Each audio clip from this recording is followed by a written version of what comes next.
So in that first part, I looked at how to start a conversation. You meet a Muslim somewhere and you say, oh, okay, you're a Muslim, I'm a Christian. What have you heard about Christianity? What have you been taught? And that will get a conversation going. And I've used this method many times, and I've always had them talk to me. They've always been happy to talk to me because I'm just asking them about their religion and what they've been taught, and so that's fine.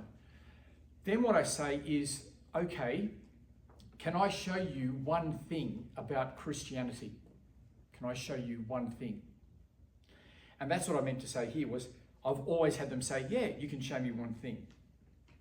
Because I've listened to them, for 5-10 minutes, tell me about Christianity. And then I just say, can I show you one thing? And I've always had them say, yeah, okay, yeah, you can tell me one thing about it. Sure, you're a Christian, tell me one thing. And so that's what I'm going to look at now. This is, you'll see session 3 here. And what I want to show Muslims is what books are in the Bible. Okay? So I'll say to them, can I show you one thing about Christianity? And they'll say yes. And I'll say, I want to show you what books are in the Bible. Now, why is that the case? I'm going to explain. So I'm going to take a little bit of a detour to explain why showing them what books are in the Bible is actually a really good way to introduce the gospel.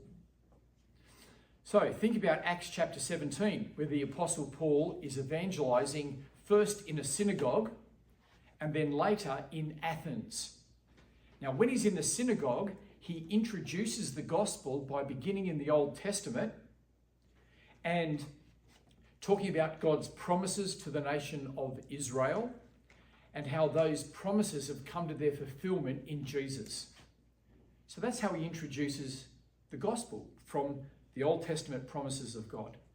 But when he is in Athens, and it's a city full of idols, he doesn't begin with the Old Testament promises to God, the promises of God, because the people in Athens, that they don't know any of this. And so he actually begins with an altar. He begins with one of their idolatrous practices, the altar to an unknown God, and says, this God who you worship as unknown, I'm going to proclaim to you. And then he proceeds to say how idolatry does not represent God, but God's true representative into this world is Jesus. And so you can see how Paul introduces the gospel differently for different groups. And I'm sure that's something that we sort of naturally know, that you've got to introduce the gospel in a way that's appropriate to the group that you're going to speak to. So the question is, how would Paul introduce the gospel to Muslims? How would he do that? Well, it's not too hard to see what Paul is doing when he talks to the Jews and to the people of Athens. He's basically starting off with their religious knowledge that they already have, and then working out how to direct that towards the gospel. So what is the religious knowledge, the religious beliefs that Muslims already have that we need to be aware of, that we need to consider? I want to suggest to you there are two. The first is that Muslims will say to us that they believe in Jesus already. In fact, Muslims will say, we believe in Jesus, we believe all of the prophets. You cannot be a Muslim unless you believe in all of the prophets. And so if you've got a Muslim friend, this is something they've probably said to you. They will say, we already believe in Jesus. Now, this sometimes can be an opportunity. You can say, well, let's have a look at what Jesus said. Sometimes that will happen. And if that does happen, then that's great. Obviously go for that. But what normally happens is they will say, I already believe in Jesus, so therefore I don't need to listen to you. So you can imagine if someone from the Mormon church comes around and they say, we want to talk to you about Jesus, you're going to say, I already believe in Jesus. I don't need to listen to you. And so that's what can happen with Muslims. They say, I already believe in Jesus. Our book comes after your book. And so our book is better because it comes later. And so their belief, because they're convinced that they believe in all the prophets, they feel they don't need to listen to you. So we've got to take that into account. Right? We've got to take that into account. What is that going to mean for how we share the gospel? Now, a second belief they have is the belief that the Bible has been changed. This is one of those lazy arguments that people use, that many religions use this type of argument. But it's one that has taken root in Islam. So the Bible's been changed, you can't trust it. And this, while the Quran doesn't teach this, it's still a very popular teaching in Islam. And of course, that stops you from sharing the gospel, because we're people of the Bible, aren't we? We're Bible Christians. And when you come to share the gospel, you're probably going to be opening up the Bible and encouraging them to read some of it or reading some verses to them. And if you've got a whole civilization that's taught that the Bible's changed, that can make that job difficult. So we've got these two beliefs. Muslims say they believe in all the prophets, and so they don't really need to listen to us. And secondly, they say the Bible's been changed. Now, I've got a sentence there, a couple of sentences there. What does this mean for how we introduce the gospel to Muslims? It means we have to introduce the gospel in such a way that it shows Muslims they do not believe the prophets. That's what you've got to do.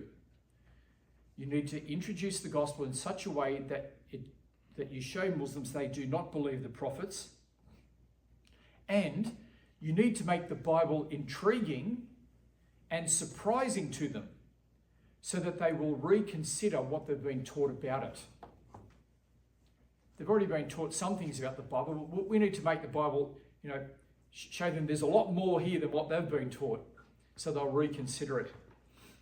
So that's what we've got to do. We've got to show them, we've got to figure out a way of introducing the gospel which shows them they don't believe the prophets and that the Bible is a bit more than maybe what they've been taught.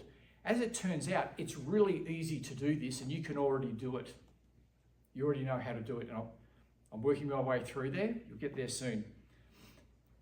In order to explain this, I need to explain to you what the Quran is. Well, the Quran is one book. It's a collection of what Muhammad recited and claimed came from God over about a 23-year period. That is, the Quran is just what Muhammad said. So in the Quran, it doesn't have the book of Isaiah. It doesn't have the book of Ezekiel. It doesn't have the Psalms. It doesn't have Genesis, Exodus, Leviticus. It doesn't have any other books. It's just Muhammad. So when Muslims say to you that they believe in Jesus, what they mean is they believe everything Muhammad tells them about Jesus. When they say they believe in Moses, what they mean is they believe everything Muhammad tells them about Moses. When they say they believe in John the Baptist, what they mean is they believe everything Muhammad tells them about John the Baptist. You get the idea. Islam is completely based upon one man and what this one man tells you to believe about everyone else. This is how Islam works. So I just want you to imagine if I came into church here on a Sunday and you said, oh, we've got a guest speaker and he's going to come up the front. And so I come up the front and I say, I just want you to listen to what I tell you about all the prophets, right? I don't want you to read them yourself. There's no need to read Isaiah anymore. There's no need to read Genesis anymore. Just listen to me and I'll tell you what they mean. Now, that's what Muslims are doing when they come to you.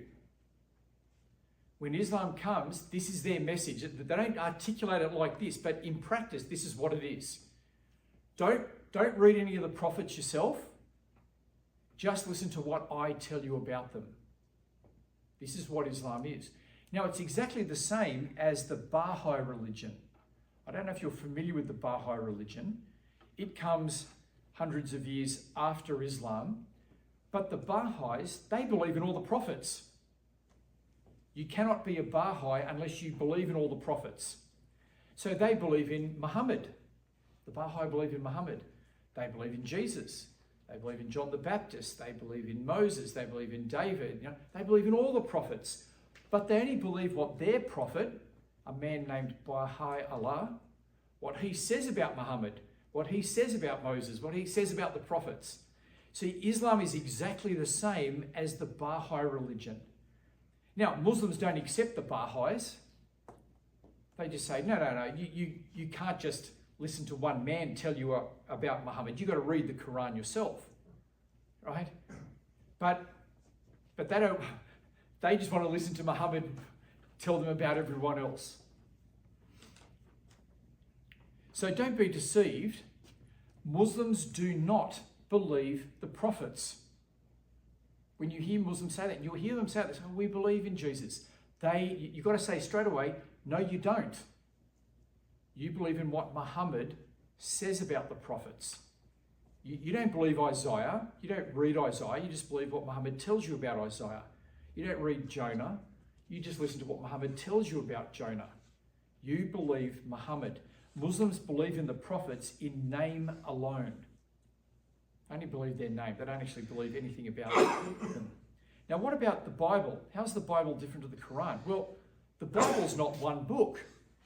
It's a collection of many books from many prophets over about a 1,500-year period.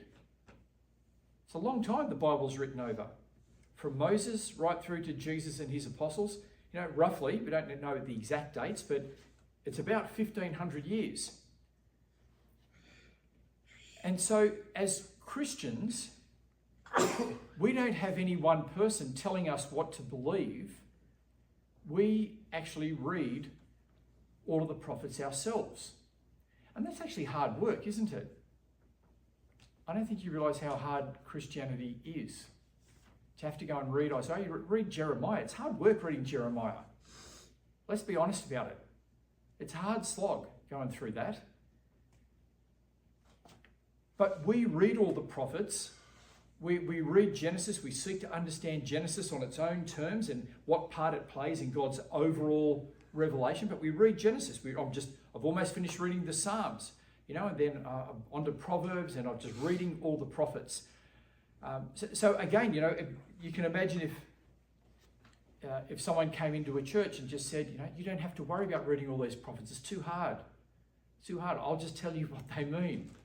Now, maybe there'd be some people who'd say, well, that's actually pretty good, But that's not the decision the early church made. When a man named Marcion came along and said, we Christians don't need to read the Old Testament prophets, and we don't need to read the Apostle Peter or any of those people, we just need to listen to Paul. Just listen to Paul. The church went, no. We don't just follow one man, we read all of the prophets. So I hope you can see, now, for us as Christians, we just take this for granted. You may just take for granted that you read all of the prophets. I want to say that is actually an amazing thing. And it's probably something that you've never thought about. You've just gone, well, I've got the Bible and the Bible's there and that's pretty ordinary. There it is. It's just, this is what we just do. I want to say in other religions, they just have one person tell you what to believe. But in Christianity, you've got all the prophets and you've got to work out what they believe. So we approach religion very differently to other religions. You see, we're the ones who believe the prophets, not Muslims. Muslims believe the prophets. Muslims believe Muhammad. We believe all of the prophets. Now, how can you show this to a Muslim? How can you show a Muslim that you believe all the prophets and they follow one man? Very simple. You already know, you've got all the tools to do this. Your first Bible study with a Muslim is the table of contents of the Bible. The table of contents of the Bible. And so for many Christians, they're embarrassed to go to the table of contents because they think, I don't know my way around the Bible. But the table of contents is actually a great page. Because if you take Muslims through that page, you can show them the different prophets that are in the Bible. And so remember what I said? I said, you say to a Muslim, what have you heard about Christianity? You listen to them, find out where they're coming from. You say, can I show you one thing? And they go, sure, I'd like to show you what books are in the Bible. Take them to the table of contents and say, have you heard of Moses? Yeah, I've heard of Moses. Here's the law of Moses, the Torah. And you can flick to the pages and say, there it is. As a Christian, I read this. Have you heard of David? Yeah, I've heard of David. Here's the Psalms of David. You take them to the Psalms and show them. Have you heard of Solomon? Yeah, I've heard of Solomon. Here's the Proverbs of Solomon. Have you heard of Jonah? Have you heard of Job? Yeah, I've heard of those. And then just show them the books and say to them, can you see how the Quran and the Bible are different? Can you see how they're different? For the Quran, it's just Muhammad. I know you say he speaks the word of God, but it's just Muhammad. Either way, it's just one man. We don't have one man in Christianity. We believe in all the prophets and we read all of them. And you just make that point clear. And if all I get in my first conversation with a Muslim is that one point, I am happy.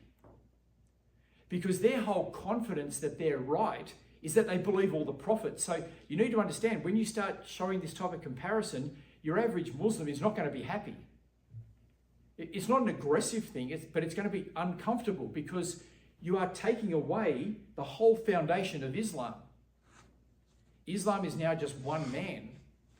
It's got nothing to do with the prophets.